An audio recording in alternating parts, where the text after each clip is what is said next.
सानो हजुर domestic एनिमलहरुको name सोध्छु तिमी स्पेलिङ भन र नाम भन्छु म तिमी स्पेलिङ भन ल काउको भन त CW cow buffalo B U F F O बिर्सिहाल्यो छ A L O buffalo good अनि pig P I G pig aux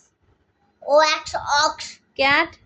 C H cat dog D O T dog गट आउँछ आउँदैन D O T goat जिओएटी D O T goat लु अब तिम्रो नाम भन त R I Y A S H A B B A R A L Tiasa Bola LKG thank you guys अनि खोइ मामुलाई थ्याङ्क यू मामु भनेको thank you mamu I love you म्वा।